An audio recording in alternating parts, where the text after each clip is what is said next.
በስመ አብ ወወልድ ወመንፈስ ቅዱስ አሐዱ አምላክ አሜን። በቅድሚያ ሳይጎድል ሁሉን የሚመግብ ዝም ሳይል ለሁሉ የሚያስብ ሳይደክም ሁሉን የሚሸከም በሰማይ ሆነ በምድር የወደደውን የሚያደርግ የሰራዊት አምላክ ቅዱስ እግዚአብሔር ሁላችንን በሕይወት በሰላም በጤንነት ጠብቆ በዚህ አይነት መንገድ በሕይወት እንድንገናኝ ስለፈቀደልን ስሙ ለዘላለሙ የከበረና የተመሰገነ ይሁን። በዓለም ዙሪያ ያላችሁ ይህንን ድምፅ ለመስማት እንደሚያገኛችሁ የእግዚአብሔር ልጆች፣ የድንግል ማርያም ወዳጆች በአምላካችን በእግዚአብሔር ስም እንደምን ቆያችሁ? እንደምን ለይሳ ደረሳችሁ? አሜን።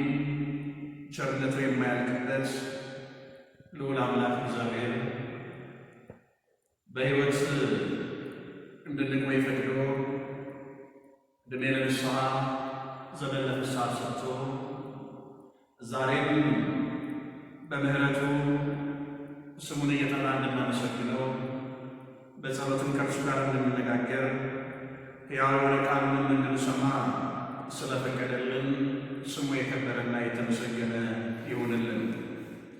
እግዚአብሔር ይረዳን። እሱ እግዚአብሔር ቢፈቅድ ባለን የተወሰነ ደቂቃ የእግዚአብሔርን ቃል እንነጋገራለን። አምላካችን እግዚአብሔር በመካከላችን ተገኝቶ ምድራዊ ያልሆነ ሰማያዊ፣ ሥጋዊ ያልሆነ መንፈሳዊ ተሆነ በሚለት እንዲያስተምረን፣ እንዲመክረን፣ እንዲገስጸን የእርሱ የአምላካችን ቅዱስ ፈቃዱ ይሆንልን። የመጀመሪያ እምነታችንን እስከ መጨረሻው አጽንተን ብንጠብቅ የክርስቶስ ተካፋዮች ሆነናል። ሐዋርያው ቅዱስ ጳውሎስ ወደ ዕብራውያን መጽሐፍ መልእክቱ ምዕራፍ 3 ቁጥር 14 ላይ ተመዝግቦ የምናገኘው ኃይለ ቃል ነው። እግዚአብሔር በፈቀደ መጠን በዚህ ርዕስ መነሻነት እንዴት ሃይማኖታችንን መጠበቅ እንደሚገባን በተለይ ወቅቱ ካመጣው ፈተና ራሳችንን ሰውረን በሃይማኖት በመጽናት የምንናፍቃትን ተስፋ የምናደርጋትን መንግሥቱን መውረስ እንድንችል ምንድን ነው ከእኛ የሚጠበቀው? በክርስትና ሕይወት ስንኖር ዘመኑን እየዋጀን የቀደሙ አባቶችን ሃይማኖት ጠብቀን መኖር እንዴት እንደሚገባን ለመማማር ለመነጋገር እንሞክራለን። አምላካችን እግዚአብሔር ከሁላችን ጋር ይሁን። ታላቁ ሐዋርያ ቅዱስ ጳውሎስ በዕብራውያን መልእክቱ ምዕራፍ 3 ከቁጥር 12 ጀምሮ እንዲህ በማለት የሚናገረውን ቃል አነበዋል። ወንድሞች ሆይ ምናልባት ሕያው እግዚአብሔርን የሚያስክዳችሁ ክፉና የማያምን ልብ ከእናንተ በአንዳችሁ እንዳይኖር ተጠንቀቁ። ነገር ግን ከእናንተ ማንም በኃጢአት መታለል እልከኛ እንዳይሆን ዛሬ ተብሎ ሲጠራ ሳለ በእያንዳንዱ ቀን እርስ በርሳችሁ ተመካከሩ።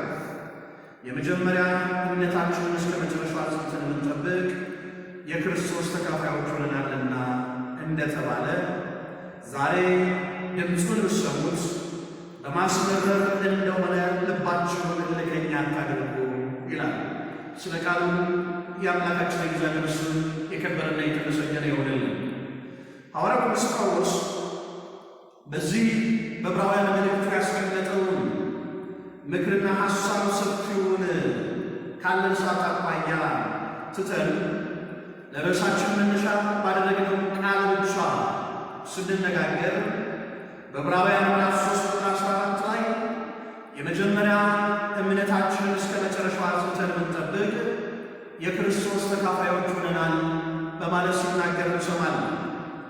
መቼስ የመጀመሪያ የቀደመች ተብላ የምትጠራ እምነት ሁላችን እንደምናውቀው አባቶችም እንዳስተማሩ እኛም እየኖርንበት እንዳለነው ይህች የኢትዮጵያ ኦርቶዶክስ ተዋሕዶ ቤተ ክርስቲያን ስለመሆኗ አንዳች ጥርጥር እንደሌለን አማኞች ሁላችን እንረዳለን።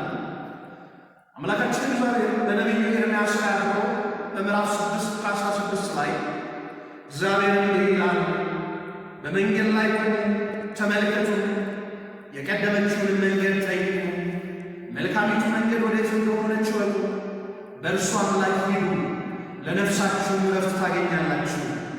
እነርሱ ግን አንሄድባትም አሉ በማለት አስቀድሞ በነቢያት ቃል ያናገረላት እውነተኛ የሆነች ለሰው ልጆች ሁሉ የነፍስ ዕረፍትን የምታሰጥ ከእግዚአብሔር ጋር የምታገናኝ ሃይማኖት ይህቺ ስለመሆኗ አንዳች ጥርጥር የለንም። ነገር ግን በዘመናችን በክርስትና ስም የሚጠሩ በርካታ ክርስቲያኖች የተሰኙ ነገር ግን በክርስትና አስተምህሮ ውስጥ የማይኖሩ የቀደመችውን የሃይማኖት ትምህርት የሚያፋልሱ በርካቶች ስለመኖራቸው ደግሞ እንረዳለን። በዚህ በቤተ ክርስቲያናችን አስተምህሮ ሁላችን እንደምንረዳው ክርስቲያን ማለት በአብ በወልድ በመንፈስ ቅዱስ ስም አምኖ የተጠመቀ የክርስቶስ ተከታይና በክርስቶስ የሚያምን ማለት ነው። የክርስቶስ ተከታይ በክርስቶስ የሚያምን ማለት ደግሞ በክርስቶስ ማመን የሚለውን ትርጓሜ አባቶቻችን ሲያስተምሩ እርሱ አምላካችን መድኃኒታችን ኢየሱስ ክርስቶስ የአብ የባሕሪ ልጅ ነው ብሎ ማመን፣ ኢየሱስ ክርስቶስ እግዚአብሔር ነው ብሎ ማመን፣ ኢየሱስ ክርስቶስ ፈጣሪ ነው ብሎ ማመን፣ ኢየሱስ ክርስቶስ ከአብና ከመንፈስ ቅዱስ ጋር በስልጣን ላይ ነውና አንድ መሆኑን ማመን፣ ኢየሱስ ክርስቶስ የተዋሃደው የድንግል ማርያምን ሥጋና ነፍስ መሆኑን ማመን መቀበል፣ የክርስቶስን ትንሣኤ ያለ ጥርጥር መቀበል መቻል፣ ኢየሱስ ክርስቶስ ሲመጣ በሥጋ ማርያም መሆኑን ማመን፣ ዳግመኛም ለፍርድ በሥጋ በግርማ መለኮት በተዋሕዶ እንደሚገለጥ ማመን ነው። በክርስቶስ ማመን ክርስቶስን መከተል የሚያሰኝ። ነገር ግን ብዙዎች ክርስቲያኖች ተብለው ተጠርተው በዚህ አስተምህሮ የማይኖሩ እንዳሉ ደግሞ ሁላችን እናስተውላለን ማለት ነው። ሌላው በክርስትና ሕይወት ውስጥ መኖር፣ በቀደመች ሃይማኖት ውስጥ ጸንቶ መገኘት ማለት እውነተኛውን የክርስቶስ ማንነት በምትሰብክ ከክርስቶስ ጋር በምታገናኝ የሃይማኖት መሪር የሆነች በኢትዮጵያ ኦርቶዶክስ ተዋሕዶ ቤተ ክርስቲያን ውስጥ መኖር መቻል ነው። የኢትዮጵያ ኦርቶዶክስ ተዋሕዶ ቤተ ክርስቲያን በእግዚአብሔር ያመኑ፣ በክርስቶስ ቤዛነት የዳኑ፣ በጥምቀት ዳግመኛ የተወለዱ፣ በብሔሩ የታተሙ፣ በቅዱስ ሥጋውና በክቡር ደሙ የተዋጁ ሰዎች አንድነት መሆኗን በመረዳት በዚህች ሃይማኖት ጸንቶ መኖር እንደሚገባ አባቶቻችን ያስተምሩናል። እውነትም የኢትዮጵያ ኦርቶዶክስ ተዋሕዶ ቤተ ክርስቲያን የምታስተምረው ይህንን እውነተኛ አስተምህሮ ተከትሎ በዚህ አስተምህሮ ውስጥ ያልኖረ ያላደገ ያልተመሰረተ ሰው በእውነትም ከዚች ቤተ ክርስቲያንና ክርስቶስ ከሚሰጠው ዋጋ ተካፋይ ለመሆን ይከብዳል። አባቶቻችን የሚያስተምሩት ትምህርት አለ። በተለይ ሊቁ ቅዱስ ቆጵርያኖስ እንዲህ በማለት ይናገራል። ቤተ ክርስቲያን እናቱ ያልሆነችው ሰው እግዚአብሔር አባቱ አይሆንም በማለት ይናገራል። ቤተ ክርስቲያን እናቱ ያልሆነችው እግዚአብሔር አባቱ አይሆንም። እውነት ነው።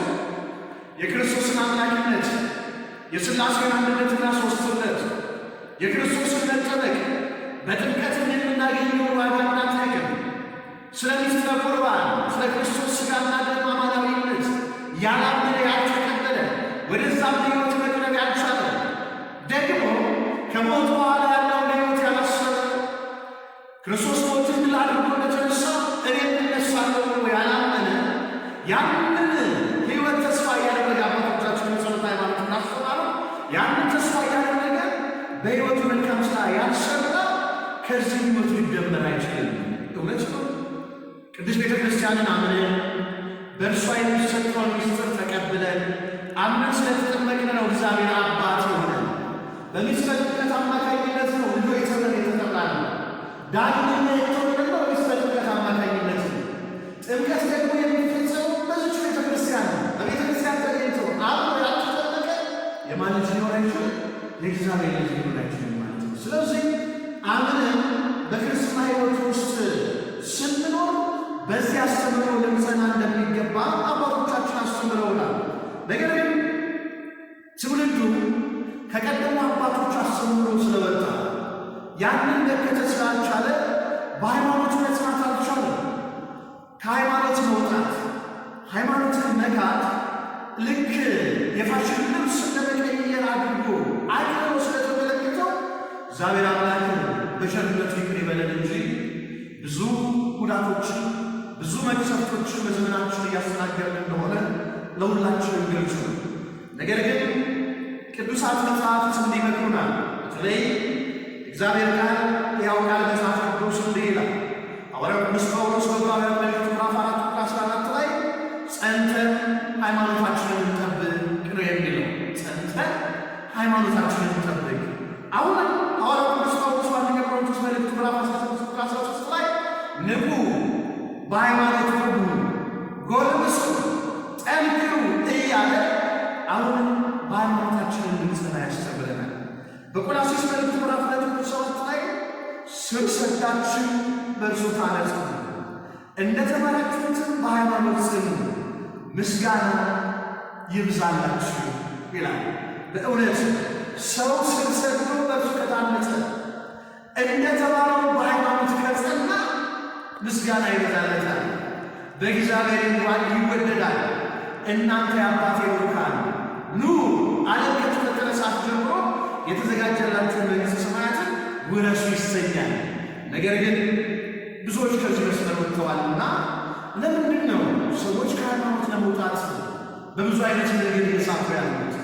ለምንድን ነው ሃይማኖትን እስከ መካድ፣ እግዚአብሔርን እስከ መተው፣ እግዚአብሔርን እስከ መርሳት ሊደርሱ የቻሉት የሚለውን በተወሰነች ደቂቃ የተወሰኑ ነጥቦችን እናንሳ።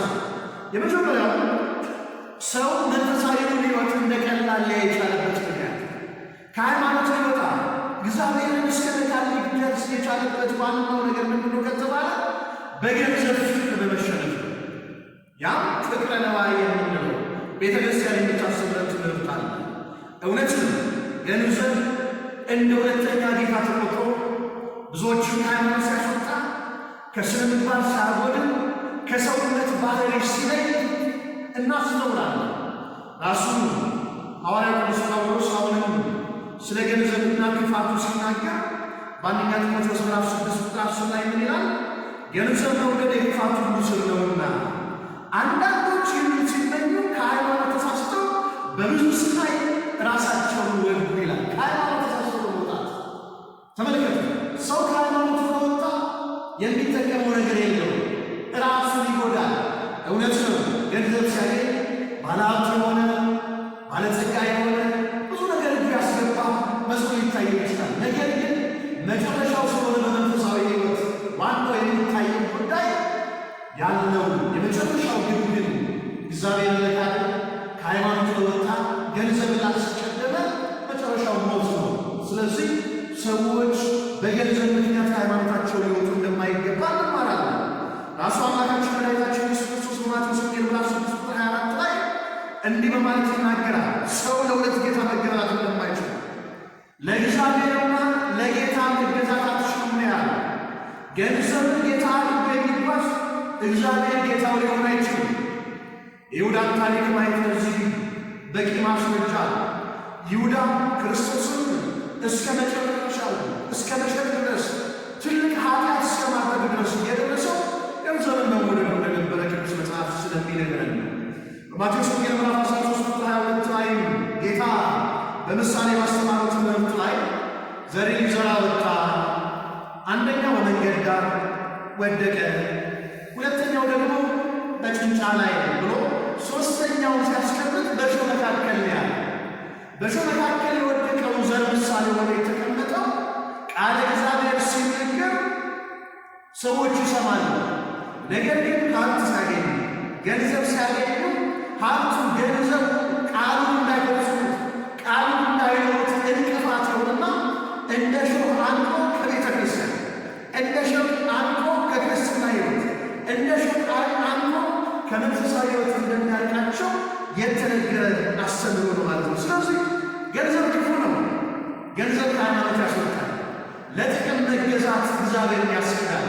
ስለዚህ ከገንዘብ ፍቅር ልንላቀቅ ያስፈልጋል። ሁለተኛው ለሆድ ማደር፣ መብልና መጠጥን መውደድ፣ ይሄ ከሃይማኖት አሳስቶ ያስወጣል። ኤሳው ሁላችን እናውቃለን። ወንድሙ ያዕቆብ አለ። በኩር ነበር ኤሳው፣ የመጀመሪያ ልጅ። ነገር ግን ብኩርናውን ለመሸጥ ያስገድደው ነገር ምንድን ነው ስንል መብልን መውደዱ ነበር። በተለይ ኦሪት ዘፍጥረት ምዕራፍ 25 ቁጥር 32 ላይ ስንመለከት ኤሳው ምን አለ ያዕቆብን? እኔ ልሞት ነኝ፣ ይህች ብኩርናዬ ለእኔ ናት። ስለዚህ የሠራውን ምስሎት ስጠኝ፣ ከረሃቤ ነው ልዳን፣ ረሃቤን ላስታግስበት ነው ያለ። ብኩርናውን አሳልፎ ለመሸጥ የዳረገው ነገር የመብል የመጠጥ ጉዳይ ነው ማለት ነው።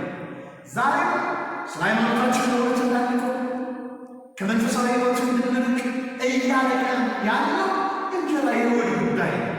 ምን ይላል አምላካችን እግዚአብሔር በትንቢተ ሕዝቅኤል ምዕራፍ 13 ቁጥር 19 ላይ ስለ ጭብጥ ገብስና ስለ ቁራሽ እንጀራ በሕዝቤ ዘንድ አልክፋችሁኛል። ተመልከቱ፣ ስለ ጭብጥ ገብስና ስለ ቁራሽ እንጀራ በሕዝቤ ፊት አልክሳችሁኛል ይላል ሰራዊት ጌታ እግዚአብሔር። ተመልከቱ፣ ዛሬ አይደለብኝ ብለው ሰዎች የሚበሉት የሚጠጡት ስላገኙ ወይም ደግሞ ስራ እንጀራ አገኘን ብለው ሃይማኖትን የሚክዱ ቤተ ክርስቲያን አሳልፈው የሚሰጡ ከሃይማኖት ተሳስተው የሚወጡ ከሆነ ከዚህ እስራኤል ዘሥጋ ከተወቀሱት ወቀሳ ሊያመልጡ አይችሉም ማለት ነው። ምን ይላል ሐዋርያው ቅዱስ ጳውሎስ በዚሁ በዕብራውያን መልእክቱ ምዕራፍ 13 ቁጥር 9 ላይ ልዩ ልዩ በሆነ በእንግዳ ትምህርት አትወሰዱ፣ ልባችሁ በጸጋ ቢጸና መልካም ነው እንጂ በመብል አይደለም። ተመልከቱ፣ ልባችሁ በጸጋ ቢጸና መልካም ነው እንጂ በመብል አይደለም፣ በዚህ የሚሰሩባት አልተጠቀሙምና ይላል። ስለዚህ የሰው ልጅ ልቡ ሊጸና የሚገባው በሚሰጠው ጸጋ ነው። እግዚአብሔር የሚሰጠው በረከት እንጂ ለሆዱ በማደር በመብል በመጠጥ እኖ ሊሸነፍ ሊረታ ክብሩን አሳልፈው ሊሰጥ እንደ ኤሳው ብኩርና የሆነች ሃይማኖቱ፣ ብኩርና የሆነችው ቀዳማዊት ቤተ ክርስቲያኑ፣ ብኩርና የሆነችው ርስተ መንግሥተ ሰማያት አሳልፈው ሊሰጥ እንደማይገባ እንማራለን። ሌላው ትውልዱ ከሃይማኖቱ እየሳተ እየወጣ ያለበት አንዱ ምክንያት በሃይማኖት መሰረታዊ እውቀትን ከማጣት የተነሳ ነው። በሃይማኖት መሰረታዊ እውቀትን ከማጣት የተነሳ ነው። ዛሬ ዘመናዊ ትምህርት ለዓለም ስራ እንደው ለደስታው ለሳቱ ለጊዜያዊ ደስታ የምንሰጠውን ጊዜ ያህል ለመንፈሳዊ ለዘላለማዊ ሕይወት ለቃለ እግዚአብሔር እየሰጠን አይደለም። ሰው ካልተማረ ካልተለወጠ አባቶቹ የሚሄዱበትን መንገድ ካልተከተለ እውቀት ከሌለው ከመንፈሳዊ እውቀት ከጎደለ እግዚአብሔር እስከመጣት ከሃይማኖት እስከመውጣት እንደሚደርስ አባቶቻችን ይናገራሉ። በዚህ በትንቢተ ሆሴዕ ምዕራፍ 4 ቁጥር 6 ላይ ሕዝቤ እውቀት ከማጣቱ የተነሳ ጠፍቷል፣ አንተም እውቀትን ጠልተሃልና እኔ ካህን እንዳትሆነኝ እጠላሃለሁ፣ የአምላክን ሕግ ረስተሃልና እኔ ደግሞ ልጆችን እረሳለሁ ይላል። ከመረሳት አምላካችን እግዚአብሔር ሁላችንንም ይጠብቀን። አንተ እውቀትን ጠልተሃልና እኔ ካህን እንዳትሆነኝ፣ መምህር አገልጋይ እንዳትሆነኝ፣ ዘማሪ እንዳትሆነኝ እኔ እጠላለሁ። ተመልከቱ፣ አንተን ረሳኸኝ፣ ረሳለሁ፣ ልጆችን እረሳለሁ ይላል እግዚአብሔር። ሁላችንንም አይረሳን አምላካችን እግዚአብሔር። ስለዚህ ሕዝቡ እየጠፋ ያለው ትውልዱ እየጠፋ ያለው እውቀት ከማጣት የተነሳ ነው። ስለዚህ እግዚአብሔር ምስጢሩን ከገለጠላቸው ጸጋውን ያበዛላቸው እግዚአብሔር በቤቱ ከሾማቸው አባቶች ካህናት እግር ቁጭ ብሎ መንፈሳዊውን ሕይወት የሃይማኖትን መንገድ የቤተ ክርስቲያንን አስተምህሮ መማር ያስፈልጋል። እግዚአብሔር ሁላችንን ይርዳል። ሌላው ምን ይላል ሐዋርያው ቅዱስ ጳውሎስ በአንደኛ ቆሮንቶስ ምዕራፍ 2 ቁጥር 8 ላይ በዚህች ዓለም ከዚህች ዓለም ገዢዎች አንዱ እንኳን ይህንን ጥበብ አላወቀም ይልና አውቀውስ ቢሆን የክብርን ጌታ ባልሰቀሉት ነበር ይላል። በዛ ዘመን ክርስቶስን አሳልፈው እንዲሰቅሉ ያደረጋቸው ነገር ክርስቶስን አለማወቃቸው ነው። ዛሬም ቤተክርስቲያንን አለማወቅ፣ ዛሬም የኦርቶዶክስን አስተምህሮ አለማወቅ፣ ዛሬም ከሞት በኋላ ያለውን ሕይወት አለመረዳት፣ አባቶቻችን የሄዱበትን የቀድሞውን መንገድ አለመገንዘብ ከሃይማኖት እንድንወጣ ስለሚያደርገን እውቀት ላይ መስራት ያስፈልጋል። ለዛ ነው ጌታችን አምላካችን መድኃኒታችን ኢየሱስ ክርስቶስ በማቴዎስ ወንጌል ምዕራፍ 22 ቁጥር 29 ላይ ምን ይላል? እንዲህ የሚል ቃል ተናግሯል። ኢየሱስም መልሶ እንዲህ አላቸው፣ መጽሐፍትንና የእግዚአብሔርን ኃይል አታውቁምና ትስታላችሁ። መጽሐፍትንና የእግዚአብሔርን ኃይል አታውቁምና ምትላላችሁ፣ ትስታላችሁ። ዛሬ ብዙዎች የሳቱት ነገር መጽሐፍትን ባለመመርመራቸው፣ የአባቶችን አስተምህሮ ባለመከተላቸው፣ ሙሉ በሙሉ የሆነች ቤተ ክርስቲያንን ባለመጠየቃቸው እግዚአብሔርን እስከ ንቃት ከሃይማኖትን እስከ መውጣት ደርሰዋል። ሌላው በዓለማዊነት ፍቅር መማረክን ትውልዱን ከሃይማኖት ከመንፈሳዊ ሕይወት እያናቀው ያለ ምን ይላል? ታላቁ ወንጌላዊና ሐዋርያ ቅዱስ ዮሐንስ በአንደኛ ዮሐንስ መልእክቱ ምዕራፍ 2 ቁጥር 15 ጀምሮ ምን ይላል? እንዲህ ይላል፣ ዓለምን ወይም በዓለም ያሉትን አትውደዱ። በዓለም ያለው ሁሉ እርሱ የሥጋ ምኞትና የሃይማኖት ስለ ገንዘብ መመካት ከዓለም ስለሆነ እንጂ ከአባ ስላልሆነ ማንም ዓለምን ቢወድ የአባት ፍቅር በእርሱ ውስጥ የለም። ዓለሙም ምኞቱን ያልፋሉ፣ የእግዚአብሔርን ፍቃድ የሚያደርግ ግን ለዘላለም ይኖራል። ልጆች ሆይ መጨረሻው ሰዓት ነው ያለ ይቀጥላል። ስለዚህ እግዚአብሔር ዓለምን መውደድ ትርፉ ኪሳራ። መጽሐፍ ቅዱስ እንደሚነግረን ዓለምን በዓለም ያለው ሁሉ አላፊ ጠፊ ነው። እግዚአብሔርን ማመን ቃሉን ሰምቶ መተግበር ግን ዘላለማዊነትን ያሰጣልና በእውነት በሃይማኖታችን እንድንጸና ዘላለማዊ ሕይወትን እንድንወርስ እነሆ ከዓለም ፍቅር መለየት ከዓለማዊነት ተግባር መውጣት ያስፈልጋል። ታላቁ ሐዋርያ አባታችን ያዕቆብ እንዲህ ይላል በያዕቆብ መልእክት ምዕራፍ 4 ቁጥር 4 ላይ አመንዝሮች ሆይ ዓለምን መውደድ ለእግዚአብሔር ጥል እንዲሆን አታውቁምን? እንግዲህ የዓለም ወዳጅ ሊሆን የሚፈልግ ሁሉ የእግዚአብሔር ጠላት ሆኗል። አስቡ፣ ለእግዚአብሔር ልጆች የዓለም ወዳጅ ሊሆን የሚወድ ሁሉ የእግዚአብሔር ጠላት ሆኗል ተብሎ የተጻፈው። ስለዚህ ከዓለም ፍቅር መለየት ለእያንዳንዳችን ወሳኝና አስፈላጊ እንደሆነ ቅዱሳት መጽሐፍት በዚህ ነገር ይነግሩናል። እግዚአብሔር ልጆች ዳርዮስና ሰራዊቱ፣ አሕዛብና አላውያን ነገሥታት፣ መናፍቃንና ተከራካሪያን ሐሳውያን የጥፋት መረባቸውን ዘርግተው ሌት ተቀን እየደከሙ ከእውነተኛው ሃይማኖት እንድንወጣ ከቤተ ክርስቲያን ክብር እንድንራቆት የቤተ ክርስቲያንን ክብር ለማሳነስ ብዙ ይጥራሉ፣ ብዙ ይታገላል። ለምን የሚያደርጋሉ ብንል ዲያብሎስ በዚህ ዘመን የማይወደው ነገር ቢኖር ሰዎች ወደ እግዚአብሔር ሲቀርቡ ማየት ይችላል። ስለዚህ ዓላማውን ማስፈጸሚያ ሆነው ስለተሰማሩ በዚህ መንገድ ብዙ ፈተናዎች ያመጣሉ። ነገር ግን ቤተ ክርስቲያን እስከመጨረሻው ጸንታ ትኖራለች። በእውነትም በዓለት ላይ እነሆ የተመሠረተ እስከ መጨረሻው ጸንቶ እግዚአብሔር ያዘጋጀለትን መንግሥት ይወርሳል። በማቴዎስ ወንጌል ምዕራፍ 16 ቁጥር 13 ላይ እንደተነገረልን በዚህች ዓለት ቤተ ክርስቲያንን እሠራለሁ አለ በቅዱስ ጴጥሮስ ሲናገር መድኃኒታችን ኢየሱስ ክርስቶስ። የገሃነም ደጆችም ምን አይሏትም አይችሏትም በማለት የተነገረላት ተመልከቱ። ብዙ ፈተና ቢሆን እማትቻል እማትጠፋ በእሳት የማትጠፋ እሳት የሆነች ክርስቶስ በደሙ የመሰረታት እናት ቤተ ክርስቲያን። ነገር ግን በክርስትና ሕይወት ውስጥ የምንኖር እግዚአብሔርን የምናምን የተዋህዶ ልጆች ሁላችን ቤተ ክርስቲያን አትጠፋም ተባለ እንጂ አትፈተንም አልተባለ። ቤተ ክርስቲያን ብዙ ፈተና አለባት። ብዙ መከራዎችን እያስተናገደች ያለች ቤተ ክርስቲያን ማናት ብለን ጠይቅ ሰው ቤተ ክርስቲያን በባህር ውስጥ ያለች ታንኳ ወይም በዓለም ውስጥ ያለች ብቸኛ የሰላም ድንኳን ናት። ባህር ወይም ዓለም በውስጧ ባሉ ባዕድ ፍጥረታት በማዕበል እንደሚታወቁ ሁሉ ቤተ ክርስቲያን ከገሃነም ደጆች የተነሳ ጸጥታ የላትም። ትታወቃለች፣ መከራ ይደርስባታል፣ ትገፋለች። ብዙዎች ክብሯን ሊያሳንሱ ይጥራሉ፣ ነገር ግን አትወድቅም። አባቶቻችንም እንዲህ ብለዋል፣ ቀኑን ሙሉ ስላንተ እንገደላለን፣ ስላንተ እንገፋለን ብለው መከራ እንደሚደርስባቸው ተናግረዋል። ሐዋርያትም በዚህ መንገድ ለሚሆኑ የእግዚአብሔር ልጆች ሁሉ በዓለም ሳላችሁ ብዙ ፈተና ብዙ መከራ አለባችሁ ብሎ ጌታ እንዳስተማረ በብዙ ድካም በብዙ መከራ የእግዚአብሔር መንግሥት ልንወርስ ያስፈልጋል ብለው እንዳትቀመጡ በክርስትና ሕይወት ስንኖር ብዙ ፈተና ብዙ መከራ አለ።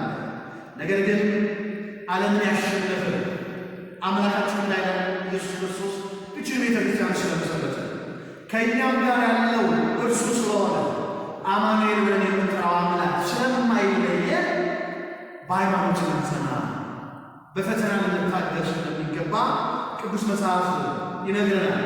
በመጨረሻ ከእኛ ከሃይማኖት ሰዎች የሚጠበቁ ነገሮችን ጠቆም ላድርግና ላጠቃል።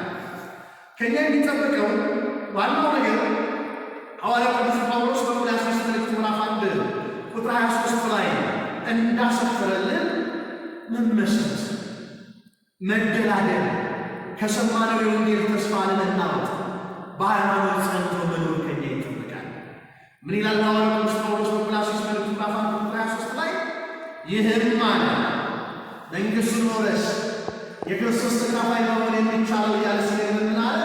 ይህም ተመሰጣችሁና ተደላድላችሁ ከሰማችሁት የወንጌል ተስፋ ሳትናወጡ በሃይማኖት ጸንታችሁ ብትኖሩ ይሆንላችኋል አለ። ስለ ቃሉ የአምላካችን የእግዚአብሔር ስም የከበረና የተመሰገነ ይሁን። ስለዚህ በእውነተኛ የነቢያትና የሐዋርያት አስተምህሮ ላይ መመስረት ያስፈልጋል።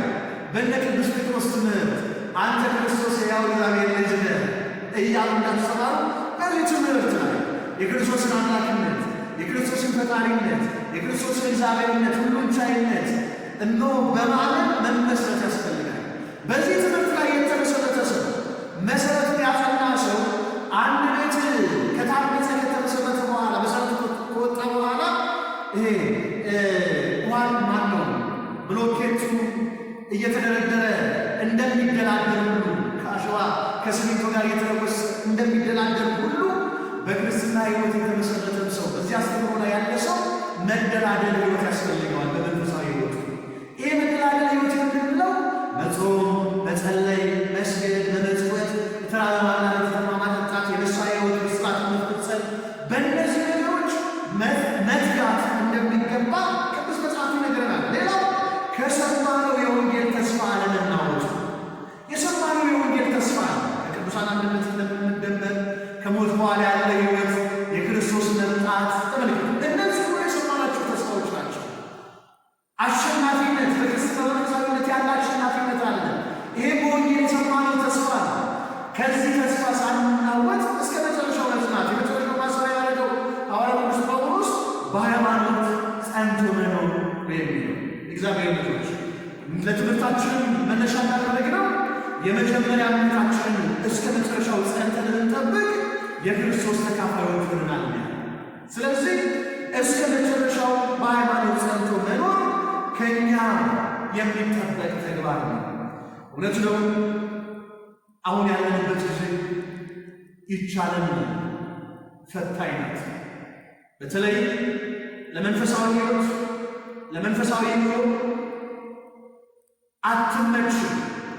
ነገር ግን የማይመቹ ነገሮች ቢበዙ እንኳን የሚመቸውን እግዚአብሔርን እያመለክንና እርሱን እየተከተልን በሃይማኖት እስከ መጨረሻው በመጽናት በእውነት ፈተናው፣ መከራው፣ ቤተክርስቲያን መገፋት፣ የክርስቲያኖች መገደል፣ ሌሎች ፈተናዎች ሁሉ የሚደርሱት ነገሮች ሳያሳቅቁን ከሃይማኖትም ሳያናውጡን እስከ መጨረሻው አቅታ ድረስ እግዚአብሔር አምላካችን በቅዱስ ዮሐንስ በኩል እንደገለጠውና እንደተናገረው እስከ መጨረሻው ድረስ የጸናውን የሕይወትን አክሊል እሰጥሃለሁ እንዳለ እስከ መጨረሻው ልንጸና ያስፈልጋል።